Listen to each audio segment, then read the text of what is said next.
कल्पना की दुनिया बड़ी ही अच्छी लगती है, जिसमें कोई लाग लपेट नहीं होता है। जो चाहे वो कल्पना कर लो।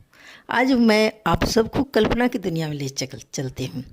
एक जादूगर की कहानी, जिसमें वो लोगों को क्या करता है, छोटे छोटे बड़े बड़े लोगों को छोटे बना के अपने झोले में रख लेता है और आवश्यकता अनुसार उन्हें छोटे बड़े गुड़ियों में बदल देता है। तो आइए मेरे साथ सुनते हैं एक जादूगर की कहानी। वो कल्पनाओं में है, मेरी कल्पनाओं में, और मेरी कल्पनाओं से बढ़कर आपकी कल्पनाओं में वो जा रहा है। तो आइए चलते हैं।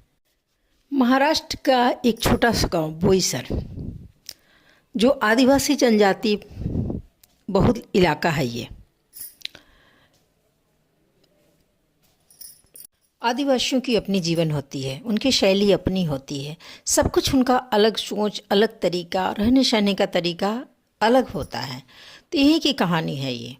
आदिवासियों के गांव में एक बार एक जादूगर आया। उसने झोले टांगे, बड़ी बड़ी बांस की बल्लियाँ खड़ी की और उस पर वो चलने लगा, तमाशा दिखलाने लगा। उसके बाद उसने अपने झोले से कुछ गुड़िया निकाली और गुड़ियों को क्या किया, वो तब जो रस्सियाँ तानी थी उस पर वो उन पर चलाने लगा अपने इशारों से। सारे आदिवासी उसके आसपास जमे हो गए। हालांकि आदिवासियों के पास बहुत पैसे नहीं रहते हैं, लेकिन पता नहीं क्यों जादूगर ने उन आदिवासी इलाकों को ही चुना था जहाँ पर उसे पैसे नगण्य ही मिलने थे। उसने बहुत देर तक वो अपना जादू दिखलाता रहा, खेलता, लोगों को आकृष्ट करता रहा। करीब करीब पूरा गांव उसके आसपास इकट्ठा हो गया था। उसमें एक छोटा बच्चा था, रंगनाथ। वो उसकी उम्र करीब 9-10 साल की थी। वो बड़े ही आश्चर्यजनक ढंग से उन कठपुतलियों को देख रहा था जो रस्सियों पर चल रहे थे, बड़े बड़े आराम से। जैसे जैसे जादूगर इशारा कर रहा था वैसे वैसे वे कठपुतलियाँ नाचती थीं, गाती थी, उछलती थीं और उसी के हरकतों के अनुसार वो काम कर रही थी। उसे बड़ी अच्छी वो कठपुतलियाँ लग रही थी। उसका मन कर रहा था वो 2-4 कठपुतलियाँ वो जादूगर से मांग ले, लेकिन वो जानता था कि ये जादूगर कठपुतलियाँ नहीं देगा। हालांकि जादूगर अपने कला में पूर्णतः निपुण दिख रहा था, लेकिन वो वहाँ कुछ मकसद से आया था जो कि गांव वाले नहीं जान रहे थे कि क्या मकसद है उस जादूगर का। बच्चे का नाम रंगानाथम था। जादूगर ने बोला, नाच कठपुतली नाच, पैसे मिलेंगे तुझे 4। कठपुतली सचमुच नाचने लगी, उछलने लगी, गाने लगी और हल्का हल्का गाने भी लगी। चारों तरफ से जोरदार तालियां बजी। रंगानाथम थोड़ा और खिसक के पास आया। उसने ध्यान से जादूगर के झोले को देखा। उसे बहुत सी कठपुतलियाँ बाहर निकल निकल कर ऐसे लग रहे थे छोटे छोटे बच्चे हो झांक रहे हों बाहर। रंगानाथ बहुत आश्चर्य कर रहा था कि ये कैसे संभव है कि कठपुतलियाँ खुद ही बाहर की कैसे झांक रही हैं। जादूगर की एक आदत थी, ध्यान से रंगानाथम वो उसको देख रहा था कि क्या कर रहा है जादूगर। वो एक कठपुतली को नचाता, फिर उसे झोले में रखता, दूसरा निकालता और फिर उसे काउंट करके वो फिर झोले में डाल देता। इस तरह उसका खेल आगे बढ़ रहा था। धीरे धीरे शाम हो रही थी। रंगानाथ जो था वो जादूगर के झोले के पास बैठा हुआ था। शायद जादूगर इस पर ध्यान दे नहीं रहा था। कुछ देर के लिए जादूगर जो था वो खेल को छोड़कर कुछ कहीं पर पानी वगैरह पीने के लिए गया और तब तक रंगानाथ क्या किया कि एक कठपुतली को बाहर निकाल लिया। जो ही कठपुतली को उसने बाहर निकाला तो लगा कि कठपुतली कुछ धीरे से आवाज़ की है कि मुझे बचाओ, मुझे बचाओ। उसे लगा कि आवाज़ कहीं, इस रंगानाथम को लगा कि आवाज़ कहीं अगल बगल से आ रही है। तो उसने चारों तरफ देखा तो आवाज़ फिर कठपुतली से आई, सामने देखो, मैं बोल रहा हूँ, मैं बोल रहा हूँ। तब रंगानाथ पकड़ लिया कि ये कठपुतली से आवाज़ें आ रही हैं। उसने कठपुतली को अपने कान के पास ले गया तो कठपुतली से आवाज़ आई कि मुझे बचाओ, जादूगर ने मुझे अपने जादू के बल पर कठपुतली बना दिया है और जितने भी कठपुतली इसके पास हैं सभी क्या हैं, सब जादुई कठपुतलियाँ हैं, सभी मनुष्य हैं।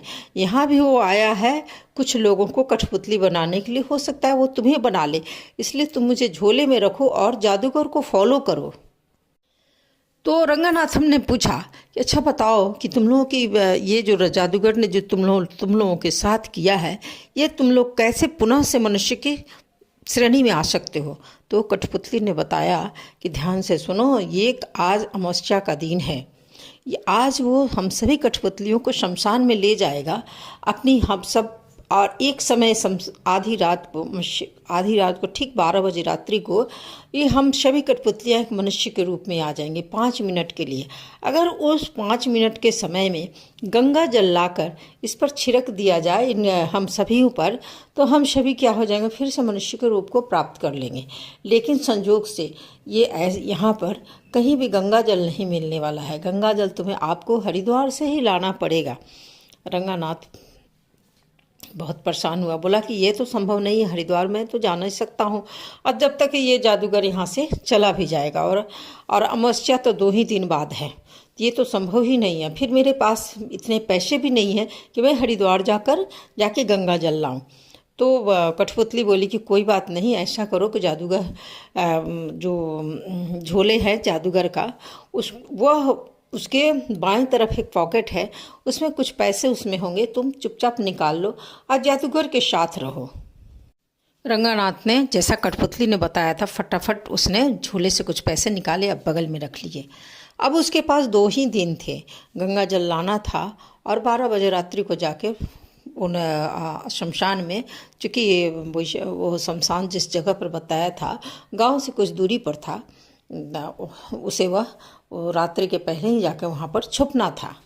तो रंगा ने पैसे निकाल लिए और अपने पास रख लिया। खेल दिखाकर जादूगर ने सारे कठपुतलियों को समेटा और अपनी झोपड़ी में पहुंच गया। क्योंकि कठपुतली ने बताया था कि हर रात को आधी रात के समय सारे कठपुतली क्या होते हैं, आदमी के रूप में 5 मिनट के लिए बदलते हैं। और वो उस समय जादूगर फिर से उन्हें 5 मिनट के बाद जादू करके 12:05 पर जादू के करके वह फिर से उन सबको मनुष्य से कठपुतली का रूप बना देता है। तो रंगा ने सोचा कि आज मैं इससे जादूगर को फॉलो करता हूँ। ये सोचकर वो जादूगर के रात हो गई, 12 के पहले ही वो धीरे धीरे वो झोपड़ियों के पास गया। बहुत दबे पाँव गया और उसने उस दृश्य को देखा कि सारे कठपुतली जो झोले से निकल के आदमी की शक्ल में आ रहे हैं और सभी एक लाइन में हो गए हैं, लेकिन उन लोगों में हरकतें नहीं हैं। वे शांति से, जादूगर जैसे जैसे कहता है वे सब लाइन में खड़े हो गए हैं। 12:05 हुआ। जादूगर ने अपनी जादू की छड़ी उठाई और मंत्र पढ़कर उस पर सभी पर जल छिड़क दिया। सभी फिर से छोटे छोटे कठपुतलियों में बदल गए और झोले में सब अपने से ही चले गए। रंगा देखकर हैरान रह गया इस खेल को। कठपुतली ने यह भी बताया कि अगर वो हर बार जब 12 बजे रात को अमावस्या को सारे मनुष्यों को जिंदा करता है, उसके बाद जादूगर की शक्ति और भी ज़्यादा हो जाती है और पुतले और भी थोड़े छोटे हो जाते हैं। इस तरह हर अमावस्या को पुतले छोटे से छोटे होते जाते हैं। अंत में पुतलों का जीवन समाप्त हो जाता है। तो अगर रंगनाथम चाहे तो हम सबों के जीवन को बचा सकता है। कठपुतले ने उससे विनती किया। रंगनाथम ने कहा कि इस अमावस्या को तो नहीं, लेकिन मैं तुम लोगों से वादा करता हूँ कि मैं तुम्हें ज़रूर छुड़ाऊंगा। ऐसा कहकर रंगनाथम वहाँ से चला गया। रंगनाथम के दिमाग में था कि कैसे भी जादूगर के साथ ही उसे जाना है। हालांकि उसके वह जादूगर के रहस्य को जान चुका था और डर भी रहा था, लेकिन वह त्रिवेणी अकेले नहीं जा सकता था, क्योंकि त्रिवेणी का पानी ही तुरंत उसके जादू को काट सकता था और खुद अकेले वो नहीं जा सकता था। अगर जादूगर के साथ वो रहे तो शायद ये जादूगर कभी त्रिवेणी जाए और अपने काम को कर सकता है। यह सोचकर रंगनाथम अगले दिन सुबह उठा और जादूगर के खेमे की तरफ पहुंचा। सुबह रंगनाथम को देखकर जादूगर गुस्सा हो गया। उसने पूछा कि तुम यहाँ क्यों आए हो? तो बोला कि मुझे भी आपसे जादू सीखनी है, मैं आपका सारे काम कर दूंगा, खाना बना दूंगा, आपके कठपुतलों की सफाई कर दूंगा, सब कुछ कर दूंगा। जादूगर बोला, खबरदार, जो मेरे कठपुतलों को तुमने छुआ। तो बोला कि मैं आपका नौकर बन के रहूँगा, लेकिन आप मुझे अपने साथ रखो। बहुत कोशिश करने के बाद भी जादूगर ने उसे भगा दिया। फिर अगले दिन रंगनाथम आया, फिर उससे हाथ गोड़ जोड़ने लगा। तो जादूगर का दिल पसीज गया। ठीक है, तुमको मैं रखूँगा, लेकिन मैं जो कुछ भी करूँगा तुम्हें बीच में नहीं बोलना होगा, नहीं, लेकिन अगर तुम बोलोगे तो तुम्हारी हालत में इनकी जैसी होगी। तो रंगनाथन बोला कि नहीं नहीं नहीं जादूगर साहब, मैं आप तुम जो बोलोगे वो करूँगा। ऐसा कहकर जादूगर के साथ रंगनाथम चल दिया। अपने माँ बाप से उसने कुछ नहीं बोला और उन लोगों के साथ वो जादूगर ने तीसरे दिन खेमा उखाड़ा और आगे बढ़ चला। उसके बाद जादूगर मुंबई आ गया। मुंबई इस बार जादूगर के साथ रंगनाथम भी था। उसने मुंबई में एक फिर पुराने इलाके में किसी जो घनी आबादी के बीच में अपना खेमा गाड़ा और विभिन्न प्रकार के वह अपने जादुओं को फिर दिखलाया। इस बार उसे बहुत पैसे मिले।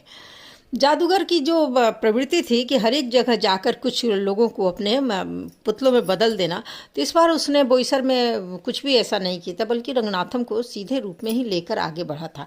उसकी मनसा जो भी हो, लेकिन रंगनाथम उसकी सारी क्रियाकलापों को ध्यान से वो देख रहा था और समझ रहा था। मुंबई में वो जादूगर काफ़ी पैसा कमाया, बहुत पैसा, उसे बहुत पैसे मिले। उसने एक दो जगह खेल दिखाया, उसके बाद उसने फिर खेमे को अपना उखाड़ा और आगे बढ़ गया। इस तरह वह धीरे धीरे उसका उद्देश्य था, चूँकि ये कार्यक्रम उसका जो था अमावस्या के दिन का कार्यक्रम मैक्सिमम प्रयाग या त्रिवेणी के आसपास ही वो काम करता था, चूँकि कठपुतले ने विस्तार से उसे सारी चीज़ें बताई थी। अमावस्या आने में अभी एक महीने का देर, पूरा 15 दिन का देर था और पूर्णिमा तुरंत ही गई थी और अमावस्या आने में अभी 14 दिन बाकी थे। तो उसका एक दिन जादूगर अपने खेमे को उखाड़ा, ट्रेन में बैठ गया और ट्रेन में रंगनाथम देखा स्टेशन पर आकर कि ट्रेन जो थी मुंबई से मतलब प्रयागराज जहाँ लिखा हुआ था मतलब ट्रेन के ऊपर पता चला उसे। तो उसने सोचा कि चलो अच्छा है, इस बार मैं पहुंच जाऊंगा, और वो ट्रेन में बैठ गया। पूरी ट्रेन वो चुपचाप बैठा रहा। सुपर फास्ट एक्सप्रेस वो कोई ट्रेन थी जिसके साथ जादूगर के साथ वो बैठा हुआ था। जादूगर करीब ट्रेन लगातार 15-16 घंटे चली और जब उसकी नींद खुली तो देखा कि प्रयागराज स्टेशन पर है। वो बहुत खुश हुआ। प्रयागराज स्टेशन पर यह कुछ दिन तक जादूगर अपना खेमा गारे रहा, लेकिन जो देखना चाहता था, जादूगर से जानना चाहता था वो रंगनाथम, वो चीज़ उसे नहीं मिली। वो फिर भी उसके साथ वो चलते रहा। एक दिन एक बड़ी सी बिल्डिंग में जादूगर आया और उसने पहले ही वार्निंग दे चुका था, मैं कुछ भी करूं तुम्हें कुछ भी नहीं बोलना है। उस बड़े से बिल्डिंग के एक कमरे में जाकर रंगनाथम को बुला के बताया कि ये उसका अपना फ्लैट है। बड़ा ही आलीशान फ्लैट था। वो फ्लैट था, उसने बताया कि इसी में तुम्हें रहना है अभी, और खाना पीना जो भी ये बनाना है खाना है और हमें भी खिलाना है। घर फ्लैट की साफ़ सफाई उसने करवाई, लेकिन एक कमरा जो था फ्लैट का वो बंद था और रंगनाथम ने उसे मना किया था। जादूगर ने रंगनाथम को मना किया था कि इस कमरे के पास तुम्हें नहीं आना है। ऐसा कहकर उसने फ्लैट उस दरवाजे में ताला मारा और कुछ देर के लिए बाहर निकल गया। रंगनाथम तुरंत कोई भी रिस्क हाथ में नहीं लेना चाहता था, इसलिए वह उस दरवाजे से वो दूर रहा। खाना वाना पकाया, जादूगर के खिलाया, खुद भी खाया और खाकर सो गया। आधी रात हुई तो अजीब सी आवाज़ें पूरे अपार्टमेंट, पूरे फ्लैट में फैल रही थी। हड़बड़ा कर उठा रंगनाथम, तो उसी कमरे से विभिन्न प्रकार की आवाज़ें आ रही थी। जादूगर का कहीं पता नहीं था, लेकिन दरवाजे के ताले बंद थे। शेष अगले पार्ट में। धन्यवाद।